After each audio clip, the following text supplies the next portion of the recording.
কাজ কর, আমি তোর কিছু টাকা পাঠাই, তুই জামাইরে একটা একটা একটা শার্ট কিনা দিস সুন্দর দেখে। রাফাল, ম্যাডাম কই আপনি? ওই ভার্সিটি তো শেষ হলো মাত্র, আমার আসতে একটু দেরি হয়েছে। ও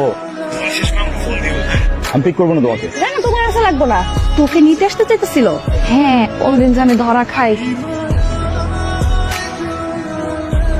হ্যালো, কে? তানহা, হ্যালো কে বলছেন? ভাই, ফোনটা জানুনি কোথায়? উনি বারে গান গাচ্ছে। কোথায় গান করতেছে? বারে গান গাচ্ছে।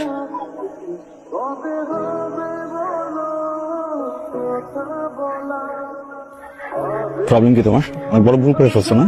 বিয়ে করা এখন ঠিক হয় না একদম, বা বিয়ে করা ঠিক হয়েছে, ভুল মানুষকে করে ফেলছো, তাই না? আর আমি তো অযোগ্য, আমি তো বকলালো রাখতে জানি না, কিচ্ছু দিতে পারি না, আমার সাথে টাকা নেই, এই জন্য আসছো এখানে। কথা বলতেছো না কেন? কথা বলো। হেল্প করতে চাইছিলাম। মাতাল মানুষদের সামনে দাঁড়ায় দাঁড়ায় গান গেয়ে হেল্প করতে চাইছো, আর কি করছো বলো? এইভাবে হেল্প করে আমি বলছি কখন আমাকে হেল্প করো তুমি? আমি প্রত্যেকদিন সকালবেলা বের হয়ে রাস্তায় এত পরিশ্রম করি কি এই জন্য